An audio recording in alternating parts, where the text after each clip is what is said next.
మరి ఇటువంటి దేశంలో పుట్టి ఏం చేస్తున్నామంటే విలువ తెలియదు. విలువ తెలియని వాళ్ళకి ఏముంది లాభం? దండకారణ్యంలో మలయ పర్వతాలని చెప్తూ ఉంటారు శాస్త్రాలు. అక్కడ గంధపు చెట్లు అంటే చందనం చెట్లు ఉంటాయి, కుప్పలు కుప్పలు ఉంటాయి.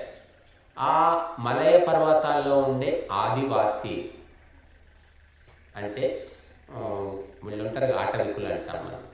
వాళ్ళు ఏంటంటే వాళ్ళకు చందనం చెట్టు విలువ తెలియదు. వాళ్ళు ఏం చేస్తారు, అది కొట్టేసుకొని పొయ్యిలో పెట్టుకొని వంట చేసుకుంటారు. ఒక చందనం ముక్క మీరు వీళ్ళది ఉంటుంది కర్ణాటక స్టోర్స్కి వెళ్ళండి, ఇంత ముక్క 50 గ్రాములు 1000 రూపాయలు, 50 గ్రాముల ముక్క 1000 రూపాయలు. మరి వాళ్ళకి తెలియదు అది ఎంత విలువైందని, అది పొయ్యిలో పెట్టేసుకుంటూ ఉంటారు. అలాగే మనం ఈ దేశంలో పుట్టినందుకు మనకు తెలియదు. ఈ దేశంలో పుట్టి ఏమిటి ఉద్ధరించింది, ఏం బాగుంది ఈ దేశం, అమెరికా వెళ్ళిపోదామని అందరూ ట్రైనింగ్ ఇస్తున్నారు పిల్లలకు. ఇంగ్లీష్ మీడియం చదవండి, అమెరికా వెళ్ళిపోండి, ఆస్ట్రేలియా వెళ్ళిపోండి, జర్మనీ వెళ్ళిపోయి, ఆ రెండు అయిపోయాయి. ఇప్పుడు జర్మనీ పెట్టబడ్డారు. ఎందుకంటే విలువ తెలియదు. గుడ్డివాడు ఉంటాడు, తడుపుకుంటూ నడుస్తూ ఉంటాడు. వాడికి వజ్రం కనబడింది అనుకోండి, ఏదో రాయి కాలు కట్టం వస్తే ఏదో రాయిని తీసి పారేస్తాడు. ఒక్క వజ్రం దొరికితే 1 కోటి 10 కోట్లు కోట్లు ఒక జీవితం కాదు 7 తరాలు హాయిగా బతకొచ్చు. అటువంటి విలువైన దేశంలో పుట్టి విలువ తెలియదు. విలువ తెలియనప్పుడు ఏం చెప్తాం? ఎందుకు తెలియదంటే అటువంటి చదువులే లేవు. మన దేశం గొప్పతనాన్ని తెలియజెప్పే చదువు లేకుండా చేశారు నల్లదొరలు. తెల్లదొరలు ఏ రకంగా మనల్ని బానిసలను చేశారో నల్లదొరలు కూడా అదే ఒరవడిలో ఉన్నారు. అందుకే వాడు చిన్నప్పటి నుంచి ఇంగ్లీష్ చదివాక ఇంక ఈ దేశం ఏముంది, భారతదేశం అంటే కూడా తెలియదు చాలామందికి. ఇండియా అంటారు. ఇండియా ఈజ్ మై కంట్రీ అని వాడు ఏదో నేర్పిస్తారు. కాబట్టి ఇంత గొప్ప దేశము, మనము దేవతల పూజలు చేస్తున్నాం. ప్రతి ఇంట్లో ఒక గూట్లో అందరు దేవతలను పెడతాం. రాముడు, శివుడు, కృష్ణుడు, హనుమంతుడు, ఎంతమందో ఉన్నారు మనకు. అందరూ ఎక్కడ పుట్టారమ్మా? ఆస్ట్రేలియాలో పుట్టారా, అమెరికాలో పుట్టారా? చెప్పండి. ఈ దేశంలో ఎందుకు పుట్టారు? మరి మన దృష్టిలో అమెరికా గొప్ప దేశం, ఆస్ట్రేలియా గొప్ప దేశం, లండన్ గొప్ప దేశం. మరి అక్కడేందుకు పుట్టలేదు వాళ్ళు? మరి పోనీ అప్పుడు పుట్టలేదు, ఇప్పుడు ఎందుకు పుట్టట్లేదు? పోనీ ఇప్పుడు పుట్టవచ్చు కదా. మరి పుట్టే అవకాశం లేదు. కనుక ఇదంతా ఎందుకు చెప్తున్నానంటే మన విలువ మనకు తెలియదు. మన దేశము, ఈ మట్టి, ఈ గాలి, ఈ నేల విలువ తెలియకుండా ఈ భారతదేశ ప్రజలు పెరుగుతున్నారు. అటువంటి చదువులు చదివిస్తున్నారు. ఇంకా చదవని వాళ్ళనయం, ఏమి చదువు రాదని కొంతమంది చెప్తున్నారు. వాళ్ళ దేవతలు పొద్దులేస్తే వాళ్ళకి మొక్కాలి. వాళ్ళకన్నా కొంత దేశం పట్ల గౌరవం ఉంది. ఈ ఎంఏ, ఎంకామ్, ఎంఎస్సి, ఎంటెక్ ఇవి చదివిన వాళ్ళకైతే అసలే లేదు, వెంట్రుకంతా కూడా లేదు. దేశభక్తి లేదు, దైవభక్తి లేదు. తిందాం, తాగుదాం, డబ్బు సంపాదించుకుందాం, విదేశాలకు వెళ్ళిపోదాం, ఇంతకు తప్ప వేరే ఒక ఆలోచన వాళ్ళకి లేదు. అది వాళ్ళ తప్పని చెప్పలేము మనం. ఇక్కడ మన ప్రభుత్వాలే అటువంటి చదువులు చదివిస్తున్నాయి. బానిస చదువులు, స్లేవరీ ఎడ్యుకేషన్ అంటారు. అంటే చదివాక నువ్వు ఎప్పుడు కూడా ఎక్కడైనా ఉద్యోగం చేసుకొని ఎవరి చేతి కిందైనా బతకాలి అనే ఆలోచన తప్ప మరొకటి రాదు. కాబట్టి భగవద్గీత అంటున్నాం మనం. వేదాలు, ఉపనిషత్తులు, రామాయణం, భారతం ఎవరికి ఏది తెలియదు. ఒక్క పుస్తకమైనా ఎంతమంది ఉందో నాకు తెలియదు. భగవద్గీతలో ఏముంది? పోయి విదేశాలకు పోయి ఉద్యోగాలు చేసుకొని బతకండి రాసి చెప్పాడు. కృష్ణుడు చెప్పాడు. స్వతంత్రంగా బతుకు, ఆత్మవిశ్వాసంతో బతుకు, బానిస బతుకకు. గీతలో నేర్చుకోవాలంటే బోలెడుంది. క్లైబ్యం ఆస్మగమ పాధానైతత్వయుపపద్యతే క్షుద్రం హృదయ దౌర్బల్యం త్యక్తోత్తిష్ఠ పరంతప అంటున్నాడు. క్లైబ్యం ఆస్మగమః, పిరికితనాన్ని, నపుంసకత్వాన్ని పొందకు, నపుంసకుడిలాగా మాట్లాడకు, చేతగాని చవటలాగా మాట్లాడకు. ఇది నీకు తగినది కాదు, నీది కురువంశము, చంద్రవంశము, నీ తాత తండ్రులు ఎటువంటి వారు, అది గుర్తుకు తెచ్చుకో. ఇలాంటి పనికి మాలిన మాటలు ఎందుకు మాట్లాడుతున్నావు? క్షుద్రం హృదయ దౌర్బల్యం, నీచమైనటువంటి హృదయ బలహీనత, మానసిక బలహీనత. త్యక్త్వా, వదిలిపెట్టి, ఉత్తిష్ట, నిలబడు, పరంతప, శత్రు వినాశకుడా. కాబట్టి పనికి మాలిన మాటలు, బేల మాటలు, పిరికి మాటలు, నేనింతే, నా బతికింతే, నేనేం చేయలేను, నాకు చేత కాదు, ఇలాంటి మాటలన్నీ మనం నేర్చుకున్నాం. ఎందుకంటే నేర్పారు. మొన్నటిదాకా నిజాం నవాబులు నేర్పారు, అంతకుముందు తెల్లదొరలు నేర్పారు, ఇప్పుడు మన నల్లదొరలు నేర్పిస్తున్నారు. మీకేం చేత కాదు, మీరు బానిసగా బతకాలి. మనం అదే నేర్చుకొని చిలుక పలుకుల్లాగా పలుకుతున్నాం.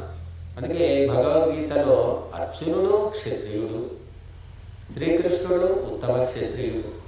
మరి ఆయనకు ఎందుకో ఒక మాయ, అజ్ఞానం ఆవరించింది. దాన్ని పోగొట్టడానికి మరి భగవద్గీతను ఉపదేశించారు. కాబట్టి మనకు కూడా అజ్ఞానం ఉంది. ఇప్పుడు అప్పుడు ఉంది, అర్జునుడికి మనకు లేదనుకోకండి, అందరికీ ఉంది అజ్ఞానం. అందుకే క్షుద్రము అంటే నీచమైనటువంటి మానసిక బలహీనత వదిలిపెట్టు. అన్నిటికీ మూలం ఇదే, గుర్తుపెట్టుకోండి. శరీరం బలంగా, కండలు తిరిగిన శరీరం, వజ్రకాయం, ఆరోగ్యం బాగుంది, ఏ రోగము లేదు, అందమైన వ్యక్తి, డబ్బుంది, ఆస్తులు ఉన్నాయి, నౌకర్లు అన్నీ ఉన్నాయి, ఆత్మహత్య చేసుకొని తెచ్చిపోయాడు. పేపర్ తిరిగే గుడ్డివాడు చావడం లేదు, కుంటివాడు చావడం లేదు, అవిటివాడు చావడం లేదు, చెవిటివాడు చావడం లేదు, ఎవరు చావట్లేదండి. మీరు ఆత్మహత్య చేసుకున్న వాళ్ళు ఎవరంటే అన్ని అవయవాలు సరిగ్గా ఉన్నవాళ్ళే. ఎందుకంటే ఇది లేదు, ఈ మైండ్, బుద్ధి సరిగా లేదు. ఇది లేకుంటే ఎలా? అగ్గి పెట్టలేదు, అగ్గి పుల్ల లేదు, పొయ్యి ఉంది, గిన్నె ఉంది, కూరగాయలు ఉన్నాయి, మసాలాలు ఉన్నాయి, ఉప్పు ఉంది, పప్పు ఉంది, వంట జరుగుతుందా? అగ్గి పెట్ట కావాలి, లోపల అగ్ని లేదు. అందుకే కళ్ళు, చెవులు అన్నీ ఉన్నవాళ్ళు ఆత్మహత్య చేసుకుంటున్నారు. ఇక యాక్సిడెంట్లు ఎవరికైతున్నాయి? గుడ్డి వాళ్ళకి అవుతున్నాయి.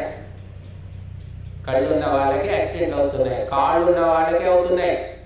గుడ్డివాడికి యాక్సిడెంట్ అయినట్టు ఇంతవరకు వెళ్ళామని తడుపుకుంటూ పోతుంటాడు వాడు.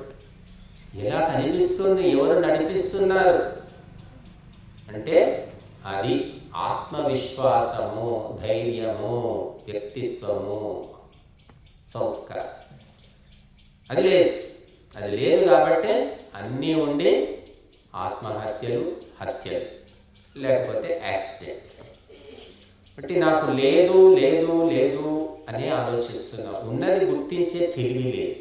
నీ దగ్గర ఎంత ఉంది, ఎన్ని కోట్లు ఉన్నాయి, కన్ను, ముక్కు, చెవి, ఒక్కొక్క అవయవము లెక్క పెడితే ఎన్ని కోట్లు లెక్క పెట్టాడు. ఒక్కొక్క మనిషికి 50 కోట్లు 100 కోట్లు ఉన్నట్టే. ఏమీ లేదు, నాకేమీ లేదు, మా అమ్మ ఏం చేయలేదు, మా నాన్న ఏం చేయలేదు, నన్ను గాలి వదిలేసిపోయారు అని కొంతమంది ఏడుస్తూ ఉంటారు. అన్నీ ఇచ్చిపోతే వాడు నాశనం చేసి పెడతాడు, అదొకటి ఉంది. ఏమి ఇవ్వకపోతేనేమో ఇవ్వలేదని ఏడుస్తారు. అన్నీ ఇస్తే సోమరిపోతూ పని దొంగై తిని తాగి తిరుగుతూ ఉంటారు. 2 రకాలు ఉన్నారు. ఏమి ఇచ్చినా ఇవ్వకపోయినా ఆత్మవిశ్వాసము, ధైర్యము అనేది చాలా అవసరం. ఇప్పుడు మేటపల్లి, జగిత్యాల నుంచి వచ్చారు, బస్సులో పడి వచ్చారు. పొద్దున 2:30 లేచి మేము తయారై వస్తాం స్వామి, ఇంట్లో కూడా వంటలు వార్పులు చేసి మా భర్తకు పిల్లలకు పెట్టుకుంటే ఆ డ్యూటీ తప్పదు, అది చేసుకునే వస్తాము అని చెప్తున్నారు అమ్మగారు. అంటే అక్కడ డ్యూటీ చేసుకొని మళ్ళీ ఈ డ్యూటీకి వస్తున్నారు. When there is a will there is a way, మనసు ఉంటే మార్గం ఉంటుంది అన్నారు. కాబట్టి ఇక్కడే మరి అనకాపూర్లో 7 మంది ఉన్నారు. వాళ్ళను మేము బండి లేకపోతే ఆటోనో కారు ఇచ్చి రమ్మంటే కూడా వచ్చేవాళ్ళు లేదు. కారణం ఏంటంటే సంకల్పము లేదు, విల్లింగ్ లేదు. పోవాలి అనుకున్న వ్యక్తి కింద మీద పడి వస్తున్నాడు, వినాలి, తెలుసుకోవాలి అనుకునే వ్యక్తి వింటున్నాడు. అది వద్దనుకునే వ్యక్తి ఏమీ ప్రయత్నం చేయడు. అంటే ప్రయత్నము ఎందుకు జరిగిందంటే ఆలోచన ఉంది కాబట్టి వెళ్ళాలి అనుకోగానే రాలేదు. వారం ముందు నుంచి అనుకుంటే వీలు చేసుకొని రావాల్సి వచ్చింది. అలాగే ఈ జన్మ కూడా అంతే. మనము భగవంతుని పొందాలి, శాంతిని పొందాలి, సుఖాన్ని పొందాలి, మోక్షాన్ని పొందాలి అనుకుంటే ప్రయత్నం చేస్తే వస్తుంది. గాలికి రాదు, లాటరీలో రాదు, ఏదో అనుకోకుండా వచ్చి తగలదు. మనిషి అనుకొని ప్రయత్నం చేస్తేనే అన్నీ జరుగుతాయి. ఇది ఆశ్రమం అయింది, గాలికి అయిపోయిందా? చెప్పండి. చిటికేగానే అయిపోయిందా? తాయెత్తు కడితే అయిందా? దీని వెనక ఎంత ప్రయత్నము, సంకల్పము, ఎన్నో రకాలుగా సహకారము ఉంటే జరిగింది. కాబట్టి ఏది గాలికి జరగదమ్మా, గాలికి జరుగుతుంది అనుకుంటారు. దాని వెనుక కూడా ఒక కారణం ఉంటుంది. కాబట్టి మనుషులంతా ఈనాడు దేవుని దయ వల్ల అందరికీ అన్నీ అందుబాటులోకి వచ్చాయి. ఫోన్ వచ్చిన తర్వాత ఎక్కడున్నా మాట్లాడవచ్చు, చూడొచ్చు, చూస్తూ మాట్లాడవచ్చు. ఒకప్పుడు ఆడపిల్లను పెళ్లి చేసి అత్తగారింటికి పంపితే ఏడ్చుకుంటూ కావలించుకొని అమ్మ, నాన్న, తమ్ముడు, అక్క, బావ, ఎంతమంది చుట్టాలు, పుట్టింటి చుట్టాలు ఒక్కొక్కరిని కావలించుకొని ఏడుస్తూ ఉండేది. నేను చూసాను చిన్నప్పుడు, మీరంతా చూస్తుంటారు. ఇప్పుడు ఎవరు ఏడవట్లేదు. ఎందుకు ఏడవరు అంటే ఫోన్ వచ్చింది. ఇప్పుడే మాట్లాడుకోవచ్చు, ఎంతసేపు అయినా మాట్లాడవచ్చు. అమ్మ కనబడుతుంది, నాన్న కనబడతాడు, ఇంకెందుకు ఏడవాలి? పుట్టిల్లు ఎక్కడున్నా, అమెరికాలో ఉన్నా మాట్లాడుకోవచ్చు. అట్లా ఆడవాళ్ళకి సగం ఏడుపు పిడవే, లేకుంటే ఏడ్చి ఇంకా జీవితం అంతా ఆడవాళ్ళకి ఏడుపులే గతి ఉండేది. ఇట్లా ముట్టుకుంటే, ఇట్లా మాట్లాడితే నీళ్లు కారుతా ఉండేది. ఆ దశ పోయింది. దేవుని టెక్నాలజీ దయ వల్ల అదొకటి పోయింది. కానీ రకరకాల రాక్షసులు, అసురులు, పిశాచులు తయారైపోయారు సమాజం. కొన్ని రకాల దుఃఖాలు పోయాయి, కానీ మరొక రూపంలో ఇంకా భయంకరమైన దుఃఖాలు ముసురుతున్నాయి. చాలా భయంకరమైన దుఃఖాలు. గవర్నమెంట్, ప్రజలు ఎన్నుకున్న ప్రభుత్వాలు ఉన్నాయి, ఏమి చేయట్లేదు. పేరుకే పార్టీలు మారుతున్నాయి, నాయకులు మారుతున్నారు, ప్రభుత్వాలు మారుతున్నాయి, కానీ మహిళల పరిస్థితి దినదిన గండము నూరేళ్ళాయుష్. యత్ర నార్యస్తు పూజ్యంతే రమంతే తత్ర దేవతాః యత్రైతాస్తు న పూజ్యంతే సర్వాస్తత్రాఫలాః క్రియాః అని మనుస్మృతిలో మనం చెప్తున్నాడు. ఏమిటి? ఎక్కడ మహిళలు ధైర్యంగా, గౌరవంగా మెలుగుతారు, ఎటువంటి సంకోచం లేకుండా ఉంటారు, అటువంటి దేశం అది సుభిక్షమైన దేశం. అక్కడ దేవతలు ఆనందంతో తాండవం చేస్తారు. ఎక్కడైతే ఆడవాళ్లను ఏడిపించడము, చంపడము, హింసించడము, వాళ్ళని దోచుకోవడము, పీడించడము, కొట్టడము ఇవి జరుగుతుందో ఆ దేశంలో దయ్యాలు, పిశాచాలు ఆనంద తాండవం చేస్తాయని మనుస్మృతిలో మనువు చెప్తున్నారు. అక్కడ అన్ని కర్మలు విఫలమే అని చెప్పాడు.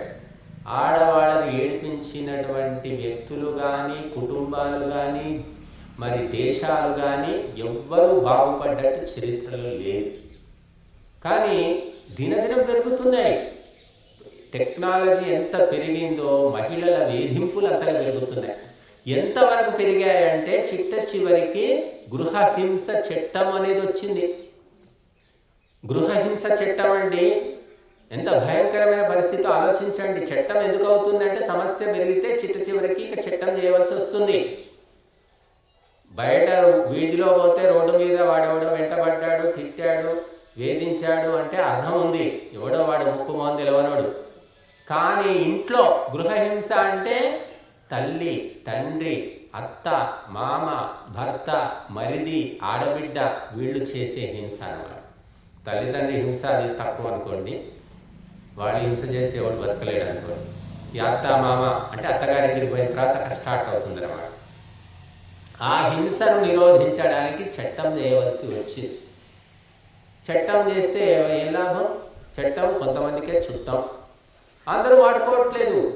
మేము ఈ 35 ఏళ్ళ ఈ ధర్మ ప్రచారంలో ఎన్నో ఊళ్ళకు వెళ్ళాం, ఎంతమంది ఇళ్ళకో వెళ్ళాం.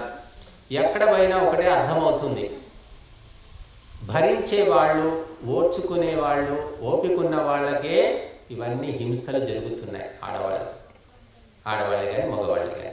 మగవాళ్ళకి హింస అయితే తప్పించుకొని కాశీకో ఎక్కడికో పారిపోతాడు వాడు. ఆడవాళ్ళు ఎక్కడికి పోయినా కూడా అక్కడ రాక్షసుడు ముందే సిద్ధంగా ఉంటాడు. కాబట్టి హింస జరుగుతున్నా కూడా మెత్తటి వాళ్ళు చెప్పలేకపోతున్నారు, పోలీస్ స్టేషన్ పోయి ఫిర్యాదు చేయలేకపోతున్నారు. కాస్తో కూస్తో కొంచెం గట్టితనం ఉన్నవాళ్ళు, కాస్త మానసికంగా దృఢంగా ఉన్నవాళ్ళు మాత్రమే ఫిర్యాదు చేస్తున్నారు. ఇంకా కొంతమంది ఉన్నారు, చిన్న పొరపాటుకు కూడా పెద్ద ఎత్తున పోయి పోలీస్ స్టేషన్లో ఫిర్యాదు చేస్తున్నారు.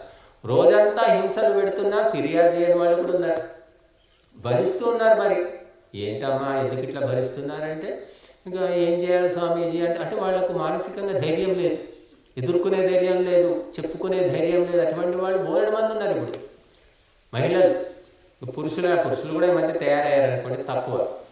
బట్ ఈ మనిషి ఎన్ని చట్టాలున్నా, ఎన్ని పోలీస్ స్టేషన్లున్నా, ఎన్ని సీసీ కెమెరాలున్నా, ఎంతమంది బాడీ గార్డులున్నా, అసలైన వ్యక్తి ఎవరికైతే హింస జరుగుతుందో, బాధ కలుగుతుందో, ఆ వ్యక్తి ధైర్యంగా ముందుకు రానప్పుడు ఏ వ్యవస్థ కూడా ఏమీ చేయలేదు. ఏం చేస్తాం? కాబట్టి ఫిర్యాదు చేస్తే, ఎదుర్కొంటే ప్రభుత్వము, ప్రజలు సహకరిస్తారు. ఎవరు కూడా పడి 20 ఏళ్ళు 30 ఏళ్ళ తర్వాత మేలుకుంటే ఏం లాభం? మొన్న మధ్య మాకు తెలిసిన ఒక అమ్మగారు, టీచర్ అమ్మ, ఆమె నెలకు 15,000 ప్రైవేట్ టీచర్ 15,000 దాకా వస్తాయి. ఇక మరి ఇంట్లో ఏం జరుగుతుంది మనకేం తెలుస్తుంది? ఇంకా అమ్మాయి స్కూల్లో కాలేజీలో చదువుతుంది, 20 ఏళ్ళకి ఇల్లు వదిలేసి వెళ్ళిపోయింది. ఏందమ్మా అని అడిగితే ఇక ఇంట్లో సంగతి అంతా చెప్తుంది. అంటే 20 ఏళ్ళు ఒప్పుకుంది, కానీ తర్వాత ఆమె తట్టుకోలేకపోతుంది అన్నమాట. ఇది ఓర్చుకున్న వాళ్ళే ఓర్చుకోవాలి, ఇంకా చేసేవాడు ఇంకా చెలరేగుతూనే ఉంటారు. ప్రపంచ న్యాయం ఇది, అది ఆడా మగ అనేది కాదు. కాబట్టి ఆ అదంగా పెరిగి ముదిరిపోయి వాళ్ళు ఇంకా హింస చేస్తూ ఉంటే ఎంతకైనా ఉంటుంది సహన శక్తి, పేషెన్స్, ఓపిక. ఒకరోజు మరి బాంబ్ బ్లాస్ట్ లాగా బద్దలైపోతుంది. కాబట్టి మొట్టమొదటి నుంచే సంస్కారం అవసరం అని చెప్పారు. స్త్రీలకైనా పురుషులకైనా సంస్కారం అవసరం. నాడు మగపిల్లలు ఎవరో మన సంస్కారం కనిపించట్లేదు. ఆడవాళ్ళు కనబడితే 20 ఏళ్ళ 10 ఏళ్ళ 30 ఏళ్ళ 40 ఏళ్ళ అవసరం లే. ఏమిటి? భోగ వస్తువు, ఇష్టం వచ్చినట్టు ఏమైనా చేయొచ్చు అని వేధిస్తున్నారు, వెక్కిరిస్తున్నారు. పేపర్ తిరిగేస్తే బోలెడు పేపర్లో రాని ఇంకా అంతకంటే ఎక్కువ. ఇక్కడి సంగతి కాదమ్మా, అమెరికాలో అదే పరిస్థితి, ఆస్ట్రేలియాలో అదే పరిస్థితి, అక్కడ పోయినా కూడా ప్రపంచం అంతా అదే. ఎందుకు అంటే సంస్కారం నేర్పడం లేదు. ఎవరు నేర్పట్లేదమ్మా అంటే తల్లి నేర్పట్లేదు. మళ్ళీ చివరికి తల్లి దగ్గరికి వచ్చింది. ఏ కోర్టు ఏం చేస్తుంది, ఏ యూనివర్సిటీ ఏం చేస్తుంది, ఏ కాలేజ్ ఏం చేస్తుంది? తల్లి నేర్పని సంస్కారం ఎవరు కూడా ఇవ్వరండి. మీరు అనుకుంటారు ₹1,00,000 స్కూల్లో వేసాం, అక్కడ అన్నీ ఏం నేర్పిస్తున్నారు? మార్కులు నేర్పిస్తున్నారు. బట్ ఈ తల్లి తండ్రి సంస్కారవంతంగా పెంచితే ఆ సంస్కారం చివరిదాకా ఉండే అవకాశం ఉంది. ఇప్పుడున్న వాతావరణంలో కొంతమందికి సంస్కారం ఉండట్లేదు. తల్లిదండ్రులు ఎంతో పద్ధతిగా పెంచినా కాలేజీకి పోయి అన్ని పోగొట్టుకుంటున్నారు, తిరుగుబోతులు అవుతున్నారు, తాగుబోతులు అవుతున్నారు. అటువంటివి కూడా జరుగుతున్నాయి. అలా అని చెప్పి మనం వదిలేయలే, కానీ మన కర్తవ్యము మనం నెరవేర్చుకోవాలి. తల్లిదండ్రులుగా కనడమే కాకుండా పెంపకము కూడా సక్రమంగా ఉండాలి. ఎప్పుడు తినాలి, ఎలా తినాలి, ఎంత తినాలి, ఎవరితో మాట్లాడినప్పుడు ఎలా మెలగాలి, ఏ విధంగా ఉండాలి, ఎప్పుడు నిద్ర లేవాలి, ఎప్పుడు పడుకోవాలి, ఇవన్నీ వ్యవహారం అంట. ఇవి ఎవరు నేర్పుతున్నారు? ఏ తల్లిదండ్రి నేర్పట్లేదు. ఏది పడితే తినేస్తున్నారు. తల్లిదండ్రి తిన్నాక పిల్లలు కూడా అలాగే తయారవుతారు. కాబట్టి సంస్కారం అనేది లేకపోవడం వల్ల ఘోరాలు, నేరాలు చాలా భయంకరంగా జరుగుతూ ఉన్నాయి. ఎన్ని పోలీస్ స్టేషన్లు సరిపోవమ్మా, ఇంకా కొత్తవి పెట్టినా కూడా ఇక పెరుగుతాయి తప్ప తరగదు. అందుకే మనము మహర్షులు ఏం చెప్పారంటే చదువు కంటే సంస్కారం గొప్పది అని చెప్పారు. చదువేమో మనం నేరుస్తాం, సంస్కారము పుట్టుకతో వస్తుంది, పెంపకంతో వస్తుంది. కనుక సీతమ్మకు ఏం చదువులు ఉన్నాయి? ఎంఏ, ఎమ్మెల్యే, ఎంకామ్, ఎంఎస్సి ఏం చదివింది సీతమ్మ? చెప్పండి. సరే, సీతమ్మ పక్కన పెట్టండి. మొన్నటికి మొన్న శివాజీ తల్లి జిజియాబాయి అంటున్నాం. జిజియాబాయికి ఏమో ఏది రాదు, మనం పొట్ట చెప్తే ఏమీ రాదు. సంస్కారం ఉంది అది. ఆమె చిన్నప్పటి నుంచి ఇలాగా పాటలు, మంగళారతి పాటలు, అప్పగింతల పాటలు, ఇంకేవో పాటలు పూర్వం అందరూ పాడేవాళ్ళు మహిళలు. ఆ పాటలు విని, ఆ కథలు విని, రాముడి గురించి, కృష్ణుడి గురించి, రామాయణం, భారతం అంతే తెలుసు పాపం. ఆమె ఇల్లు గడప దాటి బయటికి రాలేదు ఆమె అన్నాడు.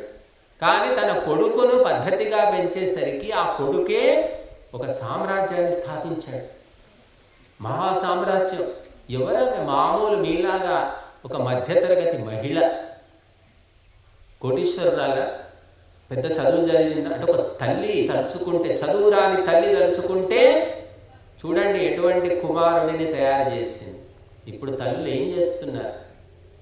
సీరియల్ చూడడము, మేకప్లు చేసుకోవడము, బ్యూటీ పార్లర్ పోవడము, బట్టలు కొనుక్కోవడము, షాపింగ్ చేయడం తప్ప పిల్లల్ని పెంచే పద్ధతి ఎవరికి తెలియదు. నీ కొడుకు ద్వారా ఈ ప్రపంచాన్ని శాసించు, నీ భర్త ద్వారా ఈ ప్రపంచాన్ని శాసించని వేదం చెప్తుంది. గడప దాటి బయటికి రావాల్సిన అవసరమే లేదు మహిళలు. అటువంటి సత్యాలు శాస్త్రాల్లో ఉన్నాయి. అది తెలియదు, చదవలేదు, చెప్పలేదు. కాబట్టి మా బతుకు పాడు బతుకు. ఆడదై పుట్టే కంటే అడవిలో మానై పుట్టింది మేలు అని ఒక సామెత కూడా వచ్చింది, చూడండి. విన్నారు ఎప్పుడైనా? ఆడదై పుట్టే కంటే అడవిలో మానై పుట్టింది మేలు అని దాకొచ్చిందనమాట. అంత భయంకరం. ఇప్పుడేమో బాగుపడింది అనుకుంటున్నాం, ఒక పక్క బాగుపడింది, మరో పక్క అంతకంటే దిగజారుతుంది. బట్టి ఎవరైనా సరే, మహిళలు సరే, కొడుకు లేడు, భర్త లేడు, ఇంకా మా గతి ఏమిటి అంటే ధర్మం అనేది ఉంది, దైవం అనేది ఉన్నాడు. ఆ ధర్మాన్ని, దైవాన్ని నమ్ముకుంటే 24 గంటలు నీకు సెక్యూరిటీ గార్డు భగవంతుడు. కుక్కలాగా సేవ చేస్తాడట, కాపలా కాస్తాడట భగవంతుడు. ఎవరైతే ధర్మాన్ని అనుసరిస్తుంటారో అనుక్షణం, ఒక తల్లి ఉండలేదు, తండ్రి ఉండలేడు, భర్త కూడా రాత్రి అయితే నిద్రపోతాడు. మేలుకొని ఉండేది ఎవరు అంటే నువ్వు పాటించిన ధర్మమే నీకు దైవంలా రక్షిస్తుంది అని చెప్పారు.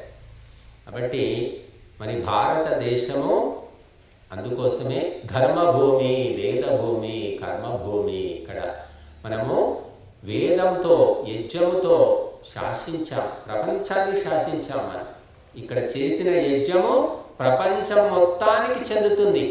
మనొక్కరికి కాదమ్మా, అంకాపూర్కు కాదు, మెట్టుపల్లికి కాదు, జగిత్యాలకు కాదు, మొత్తం ప్రపంచంలో ఉన్న అన్ని ప్రాణుల మేలు కోసం చేస్తున్నాం ఇక్కడ మనం.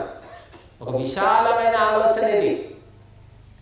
మన కులం కోసం కాదు, మన ప్రాంతం కోసం కాదు, మన ఇంటి కోసం కాదు, అందరి కోసం చేస్తున్నాము. కాబట్టి అందరి మంచిని నువ్వు కోరినప్పుడు నీ మంచిని భగవంతుడు కోరుతాడు, తీర్చుతాడు. ఇది మరి యజ్ఞం యొక్క రహస్యం. కనుక ఎవరైతే 99 మందికి మంచి చేస్తారో ఆ మిగిలిన 100వ వ్యక్తి నీకు ఆ భగవంతుడు చేస్తాడు. కాబట్టి యజ్ఞము ద్వారా పరోపకారం చేస్తున్నాం కాబట్టి ఇది గొప్ప కర్మ, ఇది గొప్ప సంస్కారం అన్నారు. వండుకొని తిన్నది సంస్కారం కాదమ్మా. అది పశువులేమో పచ్చిగా తింటున్నాయి, మనం వండుకొని తింటున్నాం. నీ కడుపుకు నువ్వు వండుకొని తిన్నది గొప్ప ఏమవుతుంది? అది ప్రతి మనిషి, ప్రతి జీవి తింటున్నారు. మనము ఆ అగ్నిలో సమర్పిస్తున్నాం ఉత్తమ పదార్థాలు. అక్కడ నువ్వు దేవత లక్షణాలు వచ్చాయి. నీవు తను తినేవాడు తిని తిని రోగి అవుతాడు, తిని తిని రాక్షసుడు అవుతాడు. కానీ సమర్పించి సమర్పించి దేవత అవుతావు, మహా మానవునివి అవుతావు. కాబట్టి సమర్పణ అనేది నేర్పే యజ్ఞకుండం మనకు నేర్పే పాఠం ఇది. ఎక్కడ మీరు ఏ రకంగా యజ్ఞంలో తప్ప ఎక్కడ సమర్పించడం ఉండదు. సరే, పరోపకారం చేస్తాం, అన్నదానం చేస్తాం, అన్నం వడ్డిస్తాం, తింటారు, ఆ పుట్టక అయిపోతుంది. మళ్ళీ సాయంత్రం ఏమిటి అంటారు. ఒక వారం 10 రోజులు, నెల రోజులు అయితే తిట్టినా తింటారు. ఆయన పేరు చెప్పుకోవడానికి, గొప్పలు చూపించుకోవడానికి అన్నదానం చేశాడు, వాడి మొహానికి వాడేది పెట్టేది అన్నా కూడా అంటారు ఎప్పుడైనా గొడవ అయితే. కాబట్టి అగ్నిలో సమర్పించింది మాత్రము ఎప్పుడు వ్యర్థము కాదు అన్నారు. మన సొమ్ము తిని, మన ఉప్పు తిని, మన వల్ల బాగుపడ్డ వాళ్ళు చిట్ట చివరికి మనకే ద్రోహం చేసినా ఆశ్చర్యపోని అవసరం లేదు. ఇటువంటివి ఎన్నో జరిగాయి. కానీ అగ్నిలో సమర్పించింది మాత్రం ఎప్పుడూ ద్రోహము చేయదు, మనల్ని రక్షిస్తుంది తప్ప భక్షించదు అని చెప్పారు. అందుకోసమే యజ్ఞము ఇక్కడ ఎందుకు ఎప్పుడు చేస్తూ ఉంటాము అంటే, మనం తినకపోయినా సరే, 3 పూటలు తినకపోయినా పర్లేదు, 1 పూట తిను, కానీ అగ్నిహోత్రం చెయ్యి, నీకు 3 పూటలు తిన్నదానికంటే ఎక్కువ శక్తి వస్తుంది. మనం ఏమనుకుంటామంటే 3 పూటలు తింటేనే బలం వస్తుంది, శక్తి వస్తుంది, ఇక 1 పూట తింటే రాదు అని మనం అనుకుంటున్నాం. కాబట్టి అలా కాదండి. సూక్ష్మంగా ఆలోచిస్తే ఈ అగ్నిదేవతకు సమర్పించింది వాయు రూపంలో, ప్రాణశక్తి రూపంలో మనకు లభిస్తుంది, మనకు చేరుతుంది. మనం తిన్నదే మనది కాదు, మనం ఇచ్చింది, ఉత్తములకు దానం చేసింది, మంచి వాళ్ళకి ఇచ్చింది, మంచి పనికి సహకారం చేసింది కూడా మళ్ళీ వడ్డీతో సహా మనకే వస్తుంది. ఎవ్వరూ ఎత్తుకుపోలేరు, తీసుకుపోలేరు. కాబట్టి ఈ ఉత్తమోత్తమ కార్యము ఈరోజు మనం చేసుకున్నాము. ముఖ్యంగా మహిళలు చాలామంది ఈరోజు వచ్చారు. ఉన్న సమస్యలు కూడా మహిళలవే. ప్రపంచంలో ఒక అమ్మాయి, ఒక మహిళ కుటుంబానికి మూలమని చెప్తున్నాము. కుటుంబంలో ఇప్పుడు చూడ 10 మంది బ్యాచిలర్స్ ఉంటారు, మీరు పోయి చూడండి. బ్యాచిలర్స్ అంటే వాడు ఇల్లు కూడా అద్దెకి ఇవ్వట్లేదు. ఎందుకంటే వాడు ఊడ్చుకోడు, తుడుచుకోడు, స్నానం చేయడు, మొహం కడుకోడు, అంటే ఎప్పుడో 12ంటికి చేసుకుంటారు అనుకోండి. భోజనం వంట కూడా చేయడం చేత కాదు. వంట చేసుకున్నా కూడా ఆ పొయ్యి అంతా, వంటిల్లంతా చెత్త చెత్త ఉంటుంది, అందరికీ తెలిసిందే.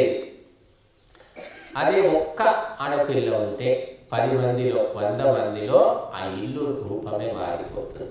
ఎవరి గురించి చెప్తున్నా అంటే భారత నారి గురించి చెప్తున్నా, అమెరికా నారి గురించి కాదండి. అమెరికా మహిళలు, ఆఫ్రికా మహిళలు, వాళ్ళు మగవాళ్ళు అంతా ఒకటే, వాళ్ళు పెద్ద తేడా ఏం లేదు. కానీ భారత నారి అంటే శుభ్రత, మొట్టమొదలు శుభ్రంగా ఉండాలి, ఊడ్చాలి, బట్టలు ఉతకాలి, అంతే. తిండి తినకపోయినా మొత్తం శుద్ధిగా ఉండాలి అని ఆలోచిస్తారు.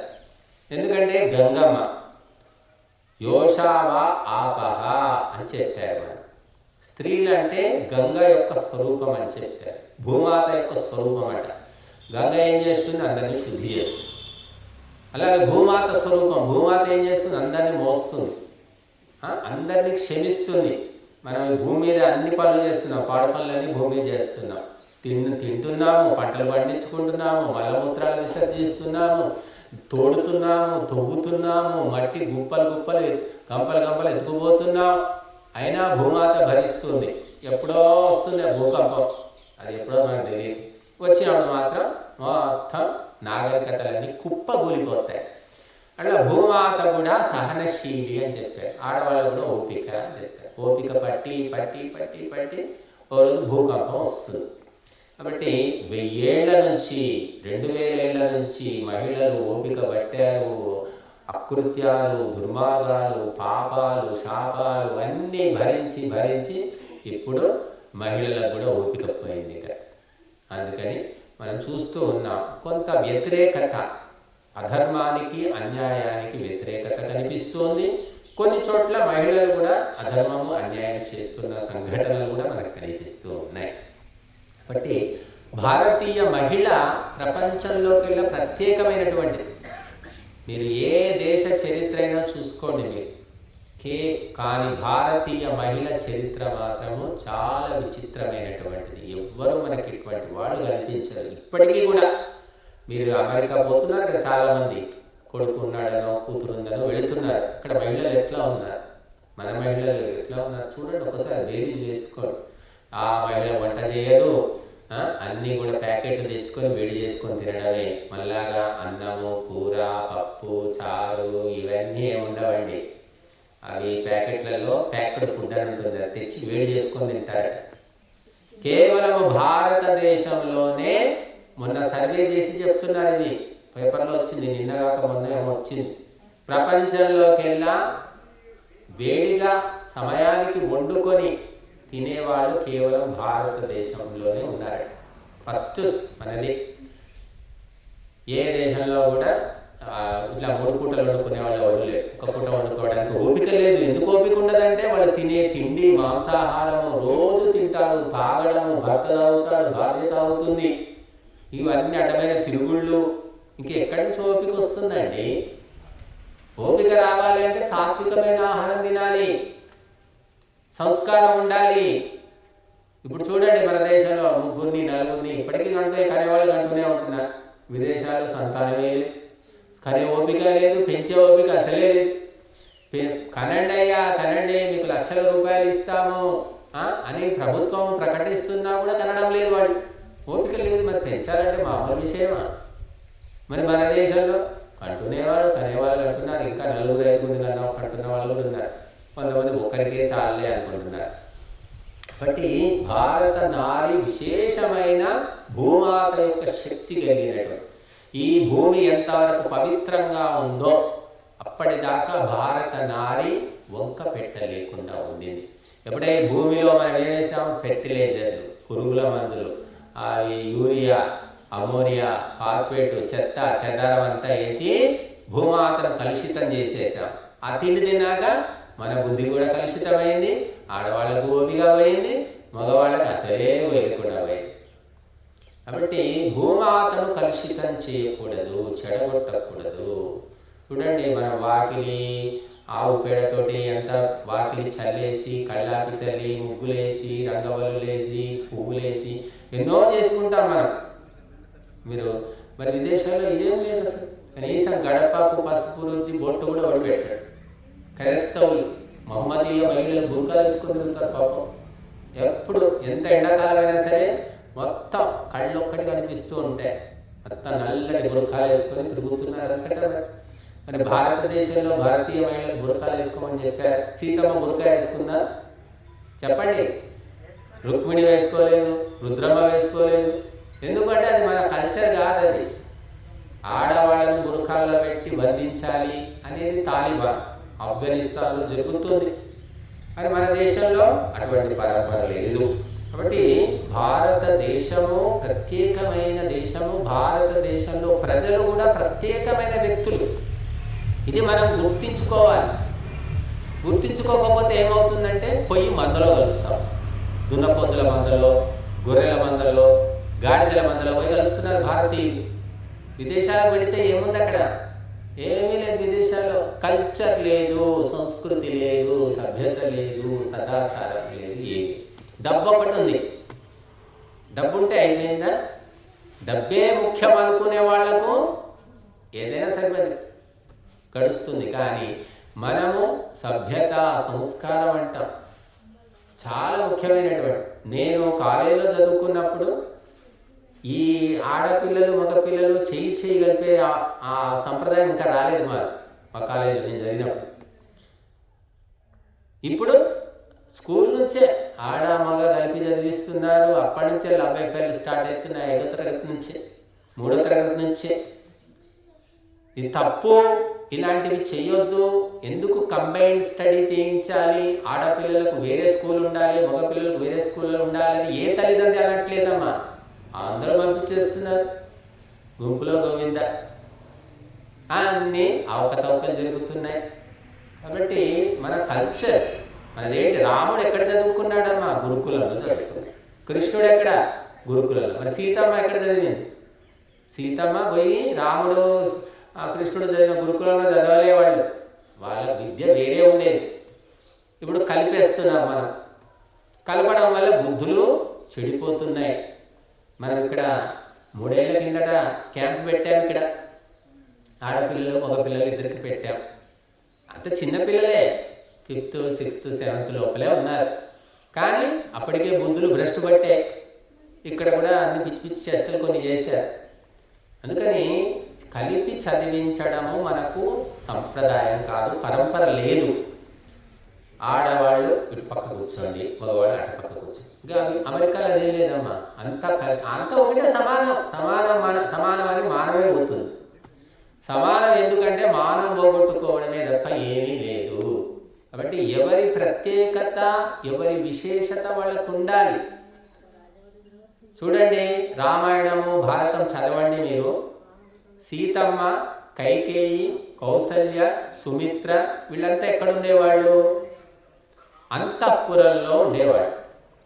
మగవాళ్ళు రాజభవనంలో ఉండేవాళ్ళు. అంతఃపురం అంటే కేవలం మహిళలే ఉంటారు అక్కడ, మగవాళ్ళకి అవకాశం లేదు. అంతఃపురం అంటారు, శుద్ధాంతఃపురం అంటారు. అంటే మహిళలకు అక్కడ భటులు, కాపలా వాళ్ళు కూడా మహిళలే ఉంటారండి, మగవాళ్ళు ఉండరు. ఇప్పుడేముందమ్మా, హాస్టల్, లేడీస్ హాస్టల్ అంటున్నాం. అక్కడ కాపలా ఎవరు ఉంటారు? మగవాళ్ళు ఉంటారు. పని వాళ్ళు ఎవరు ఉంటారు? మగవాళ్ళు ఉంటారు. అన్ని పాడు పనులు జరుగుతాయి. బట్టి హ్యూమన్ సైకాలజీ, మానవ మనస్తత్వ శాస్త్రము తెలిసినటువంటి మహర్షులు నియమాలు ఏర్పరిచారు, పద్ధతులు ఏర్పరిచారు, మర్యాదలు ఏర్పరిచారు. మర్యాద అంటేనే హద్దు. హద్దు దాటావంటే కొంప కొల్లేరే, సర్వనాశనం తప్పదన్నమాట. బట్టి ఎట్టి పరిస్థితుల్లో హద్దు దాటకూడదు. చిట్టు చివరికి ఏం చెప్పారంటే, ఒక బల్ల మీద, ఒక మంచం మీద కొడుకు, తల్లి ఒక మంచం మీద కూర్చోవద్దన్నారు. తండ్రి, కూతురు ఒకటే మంచం మీద కూర్చోవద్దని చెప్పారు. అంత సూక్ష్మంగా చెప్పారు. ఇప్పుడేముంది, ఎవరికి ధర్మము తెలియదు, ధర్మ సూక్ష్మం కూడా తెలియదు. విద్వాంసులకే తెలియదు, ఇక సామాన్యులకి ఏం చెప్తారు. కాబట్టి మహర్షులు మనిషిని వడబోసి, మనిషి పరిపూర్ణమైన శాంతిని పొందాలంటే ఏం చేయాలో లోతుగా ఆలోచించి చెప్పారు. ఇక మళ్ళీ మనం కొత్తగా చెప్పేది ఏం లేదు, ఆ చెప్పింది చెప్పుకోవడం తప్ప తొవ్వి తీసేది ఏమీ లేదు. కాబట్టి స్త్రీలైనా పురుషులైనా హద్దుల లోపల ఉన్నప్పుడే ఆ సంసారము కానీ, సమాజము కానీ, దేశము కానీ బాగుంటుంది. భర్త పని చేయాలి, భార్య పని చేయాలి. అలా చేయనప్పుడు అశాంతి అనేది పెరుగుతుంది. ఇప్పుడు చూడండి, భార్య అంటే మహిళలు పోయి జాబ్ చేస్తున్నారు, పురుషుడు జాబ్ చేస్తున్నాడు, ఇద్దరు జాబ్ చేస్తారు. ఇల్లు చూసేది ఎవడు లేదు, ఇల్లంతా కూడా దుమ్మెక్కిపోయి ఉంటుంది, చెత్త ఉంటుంది, చీదర ఉంటుంది. మీరు చూడండి, పోయి జాబ్ చేసే మహిళల ఇంట్లో నేను చాలా చూశానమ్మా. ఏ ఇల్లు కూడా సరిగ్గా ఉండదు, సామాన్లు ఎక్కడెక్కడ పడేసి ఉంటాయి అన్నీ. ఇంకా వాళ్ళకి ఎప్పుడో తీరినప్పుడు చేసుకుంటారు కదా, ఎప్పుడు తిరుగుతుందో దేవుడికి తెలుసు. బట్ ఈ ఇంటి పట్టున మహిళ ఉంటే ఇల్లు ఎలా ఉంటుంది? స్వర్గంలాగా ఉంటుంది. ఆమె కూడా వీధిన పడింది, ఉద్యోగం, నైట్ డ్యూటీలు కూడా చేస్తున్నారు. ఆహా, ఓహో, ఏమి అభివృద్ధి అనుకుంటున్నారు. ఒక పక్క రోగిష్టి అవుతుంది ఆమె, ఇంటి పని చేయాలి, మళ్ళీ వచ్చి అటు పోయి ఆఫీస్లో పని చేయాలి, అడ్డమైన వాళ్ళు మాటలు మాట్లాడుతుంటారు, లైంగిక వేధింపులు అంటున్నారు. ఇన్ని పడితే చివరికి ఏమిటి? రోగిష్టి అయిపోతుంది, మానసిక రోగి అయిపోతుంది, మింగలేదు, కక్కలేదు, చెప్పుకోలేదు. కాబట్టి స్త్రీలు ఇంటి పట్టున ఉండి సంతానాన్ని సక్రమంగా పెంచి అత్తమామలను చూసుకొని కుటుంబాన్ని శాంతి నిలయంలాగా మార్చాలి. అది లేదు ఇప్పుడు. కాబట్టి ఏ ఇంట్లో కూడా శాంతి లేదండి, మహిళకే శాంతి లేదు, ఇంకెక్కడి నుంచి వస్తుంది శాంతి? కాబట్టి మహిళలు మన పరంపరలో, వైదిక పరంపరలో చెప్పినట్టుగా మరి ధర్మ కార్యాలు చేసుకుంటూ ప్రేరేపిస్తూ ఇంటి పట్టున ఉండి ఆమె ప్రపంచాన్ని చక్రం తిప్పినట్టు తిప్పొచ్చనమాట. అటువంటి బుద్ధి ఇచ్చాడు మహిళలకు. ఆ బుద్ధిని వాడుకోకపోతే ఎవరేం చేస్తారు? కాబట్టి ఎవ్వరూ కూడా నాకు అన్యాయం చేశారు, నన్ను మోసం చేశారు, దేవుడు నన్ను ఇలా చేశాడని బాధపడాల్సిన పని లేదండి. ప్రతి ఒక్కరికి అవకాశాలు ఇచ్చాడు భగవంతుడు. ఆడవాళ్ళకి ఇచ్చాడు, మగవాళ్ళకి ఇచ్చాడు. మగవాళ్ళు గొప్ప, ఆడవాళ్ళు తక్కువ అని చెప్పట్లేదు శాస్త్రాలు. ఇంకా లోతుకెళ్తే మాత్రం ఆడవాళ్లే గొప్ప అని చెప్తుంది శాస్త్రం. ఎందుకంటే వాళ్ళు బ్రహ్మశక్తి, ఫస్ట్ పవర్ అని చెప్తున్నారు. పురుషులు అంటే క్షాత్రశక్తి, సెకండ్ పవర్. కాబట్టి మనము ఈ లేడీస్ ఫస్ట్ అని చెప్తుంటారు ఇంగ్లీష్లో. అది ఎవరో ఇంగ్లీష్ వాడు కనిపెట్టింది కాదమ్మా, మన శాస్త్రాల్లో ఉన్నటువంటి మాటనే. కాబట్టి మనము ఎవ్వరూ కూడా నేను తక్కువ, నాకు ఎవరు దిక్కు లేరు అని బాధపడాల్సిన పని లేదని మన ధర్మాన్ని తెలుసుకొని ధర్మాన్ని అనుసరిస్తే, ఎవరి హద్దుల్లో వాళ్ళు ఉంటే, మరి ప్రపంచము మనుషుల పోకడ తెలుసుకొని ఎవరితో ఎంత ఉండాలో అంతవరకు ఉంటే కష్టాలు రావు, దుఃఖాలు రావు. అంతా మనవాళ్ళే అని మాయలో పడిపోయి ఉంటే మాత్రం దుఃఖాలు తప్పవు. ఇక మనుషులను గమనించుకొని మెలగాలి. కొడుకైనా కూతురైనా ఎవడైనా సరే వాళ్ళ మనస్తత్వాలను గమనించుకొని మనం మెలగాలి. కొంతమందిని చూస్తున్నాం, పాపం ఉన్న ఆస్తులన్నీ కొడుకులకు ఇచ్చేసి కూతుళ్ళకి ఇచ్చేసి వాళ్ళేదో ఉద్ధరిస్తారనుకుంటే ఆస్తులన్నీ తమ పేరున అయిపోయిన తర్వాత వాళ్ళకి అన్నం కూడా పెట్టట్లేదు, మాట కూడా మాట్లాడడం లేదు. కనుక ఇటువంటి పరిస్థితి ఎందుకు తెచ్చుకోవాలి? కాబట్టి ముందే జాగ్రత్త పడి మన వంతుకు మనం ఉంచుకొని మిగతాది వాళ్ళకి ఇవ్వాలి. తర్వాత పోయిన తర్వాత ఎట్లాగో వాళ్ళే తీసుకుంటారు. కాబట్టి తొందరపడి అత్యుత్సాహంతో కొంతమంది మొత్తం ఇచ్చేసి మళ్ళీ బిచ్చం అడుక్కుంటున్నారు. ఆ బిచ్చం కూడా వేయట్లేదు వాళ్ళు. ఇంత ఘోరమైన పరిస్థితి అంటే. కాబట్టి మనుషులు ఇలా ఎందుకయ్యారు అంటే ఇలాగే ఉంటారు, ఎక్కువ తక్కువగా ఇలాగే ఉంటారు. ప్రపంచంలో ఎప్పుడూ ఉన్నదే. ఇప్పుడు కొంచెం ఎక్కువ అనిపిస్తుంది మనకు. మన వరకు వచ్చేసరికి మనకు ఎక్కువ అనిపిస్తుంది. మన వరకు రానప్పుడు నా కొడుకు అలా కాదు, నా మనవడు ఇలా కాదు, మా ఆయన అట్లా కాదు అనుకుంటాం. మన వరకు వచ్చిన తర్వాత ప్రపంచమంతా ఇంతే అనిపిస్తుంది. కాబట్టి ముందే జాగ్రత్త పడి ధర్మాన్ని కూడా మనం నమ్ముకోవాలి, ఆచరించాలి. ధర్మానికి చేయవలసిన సహాయం కూడా చేయాలి. అందుకోసం మరి మేము ఎందుకున్నాము అంటే ధర్మాన్ని ఆచరించడానికి అవసరమైన ప్రేరణ ఇవ్వడానికి. ఆ ప్రేరణ పొంది ఎవరికి వారు సొంతగా ధర్మాచరణ చేసుకోవాలి. మాంసాహారము, మద్యపానము, ధూమపానము ఇటువంటి అలవాట్లు ఆడవాళ్ళకు లేవు. ఒక మాంసాహారం తింటారేమో, అది కూడా వండి పెట్టకపోతే ఆయన మాంసం పీక్కొని తింటాడు కాబట్టి వండి పెడతారేమో. కానీ అది మానేసుకుంటే మహిళలు అదొక్కటే అలవాటు ఉంది. ఈ అలవాటు మానేసుకుంటే మహిళలంతా దేవతలుగా మనం పూజించవచ్చు. ఈ మాంసాహారం ఒకటి ఉంది మహిళలు. పురుషుల కంటే ఇక మంద అలవాటు వద్దన్నా కూడా సీసాలు సీసాలు సీసాలు సీసాలు తాగి తాగి అడ్డం పడుతూ ఉన్నారు. మరి సామాజిక దోషం ఇది, సామాజికమైన దుర్లవాటు. ఇది పోవాలంటే విశేష ప్రయత్నం చేయాలి. కాబట్టి మీరందరూ కూడా మరి మహిళా మనులు 18 రోజుల కార్యక్రమం ఉంటుంది. ఈ నెల 9 నుంచి 26 వరకు ఉదయము సాయంత్రము ఉంటుంది. తప్పకుండా మీరు ఎన్ని రోజులు వీలైతే అన్ని రోజులు రండి, వచ్చి పాల్గొనండి, విశేషమైన ప్రేరణ పొందండి. వచ్చా, విన్నా, తిన్నా, పోయాం అని కాకుండా మార్పు రావాలి. మనిషిలో రావాలి. మనిషిలో వచ్చిందంటే కుటుంబంలో వస్తుంది, కుటుంబంలో వచ్చిందంటే వీధిలో వస్తుంది, వీధిలో వచ్చిందంటే సమాజంలో వస్తుంది, సమాజంలో వస్తే గ్రామంలో వస్తుంది. కాబట్టి ఊరికే వచ్చాం పోయామని కాకుండా మనస్ఫూర్తిగా తెలుసుకొని దిద్దుకొని మార్చుకొని నడవాలి. అప్పుడే మనకు పరిపూర్ణమైనటువంటి శాంతి దొరుకుతుంది, భగవంతుని అనుగ్రహం కూడా దొరుకుతుంది. కాబట్టి ఇటువంటి సదవకాశము దొరకదు, కొద్ది మంది మాత్రమే వినియోగించుకుంటారు. కాబట్టి 18 రోజుల భగవద్గీత దీక్ష కార్యక్రమంలో మరి యథాశక్తిగా పాల్గొనండి, సహాయం కూడా చెయ్యండి. ఇక్కడ మన ఈ బిల్డింగ్ ఉంది, పేరుకే చూస్తున్నారు, మెరిసిపోతుంది అనుకుంటున్నారు, కానీ పండేం లేదమ్మా. మూలధనం ఏమీ లేదు, సున్నా, ఒక సున్నా కాదు 10 సున్నాలైనా పెట్టుకోవచ్చు.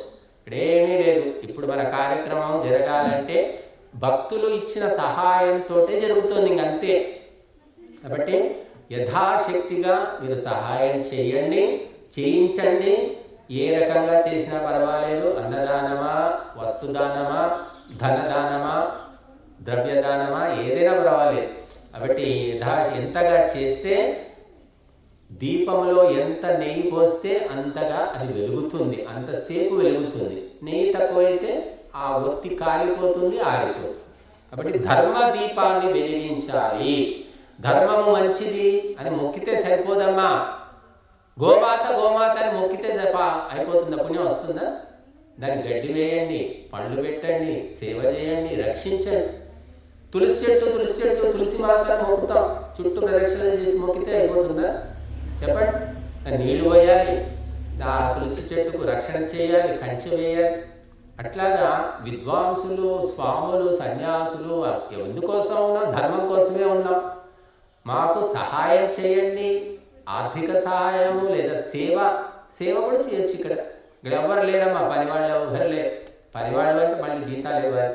ఒక వాచ్మెన్ ఉన్నాడు, ఆయన టైంగా వెళ్ళిపోయాడు అప్పుడే. కాబట్టి సేవ రూపంలో, ధన రూపంలో, లేదా సహకారం రూపంలో ఏ రకంగానైనా చేయవచ్చు. చేస్తే అది మన ధర్మ దీపము అఖండ దీపంలా వెలగడానికి సహాయకం అవుతుంది. కాబట్టి మరి ఈరోజు కార్యక్రమానికి విశేషంగా మనకు మెట్టుపల్లి, జగిత్యాల, ఖానాపూర్ వాళ్ళు ఎక్కువగా వచ్చారు. మరి వాళ్ళందరికీ కూడా భగవంతుడు ఆయురారోగ్యాలు, అష్టైశ్వర్యాలు, మనశ్శాంతిని, ప్రత్యేకంగా మనశ్శాంతిని ప్రసాదించాలని కోరుతున్నాము. మా కార్యక్రమ కరపత్రాలు ఉన్నాయి. ఎవరైనా విశేషంగా అవసరమైతే తీసుకోండి. మీ గ్రామంలో పంచి పెడతామన్నా తీసుకోండి, మన దగ్గర ఉన్నాయి. ఈ 18 రోజుల భగవద్గీత కార్యక్రమం కరపత్రాలు. అలాగే మన ఈ కార్యక్రమాలు ఇప్పటిదాకా జరిగినవి, ఇక ముందు జరగబోయేవి, ఇంతకుముందు జరిగినవి అన్నీ కూడా యూట్యూబ్లో దేవయానం అనే ఛానల్లో మన కార్యక్రమాలు వస్తాయి. DEVAYANAM దేవయానం ఛానల్లో ఈ కార్యక్రమాలు మీరు మళ్ళీ చూడవచ్చు, వినవచ్చు, ఇతరులకు కూడా తెలియజేయవచ్చు. కాబట్టి మీరందరూ కూడా ఈ సదవకాశాన్ని వినియోగించుకోవాలి. మరి 9వ తేదీ నాడు ఉదయము కార్యక్రమం 7కో 7:30కో మొదలవుతుంది. మరి అందరూ వచ్చి పాల్గొనడానికి ప్రయత్నం చేయండి. భగవద్గీత పుస్తకాలు కూడా తెప్పించాము. భాస్కర్ రెడ్డి గారు మర్చిపోయాం, మన పేట భాస్కర్ రెడ్డి గారు 5,000 రూపాయలు భగవద్గీత పుస్తకాల కోసం వారు ముందే ఇచ్చారు అడ్వాన్స్గా. వారికి ప్రత్యేక ధన్యవాదాలు. అలాగే ఈరోజు మన కార్యక్రమం మొదలు కాకముందే ఈ అమ్మగారు సుంకట గంగారెడ్డి అనేవారు 1,116 ఏమో ఇచ్చారు. 1,105 రూపాయలు, 1,105 రూపాయలు ఇచ్చారు అమ్మగారు. కాబట్టి ఇక్కడ ప్రతి ఒక్కటి కూడా సహాయ సహకారాలతోటే జరుగుతున్నది అని తెలుసుకోండి. మీ వంతు సహాయం చేయండి, ఇతరులకు కూడా చెప్పడానికి ప్రయత్నం చేయండి. ఇక్కడ ఏమైనా లోటుపాట్లు అనిపిస్తే మాకు తెలియజేస్తే అవి దిద్దే, అవి మార్చే ప్రయత్నం చేస్తాం. మీకు ఏమైనా ఇబ్బందులు ఉంటే, లోటుపాట్లు ఉంటే మా దృష్టికి తీసుకొస్తే వాటిని బాగు చేసే ప్రయత్నం మేము చేస్తాము అని చెప్తూ మరి అందరికీ కూడా మరొకసారి ధన్యవాదాలు, ఆశీర్వాదాలు.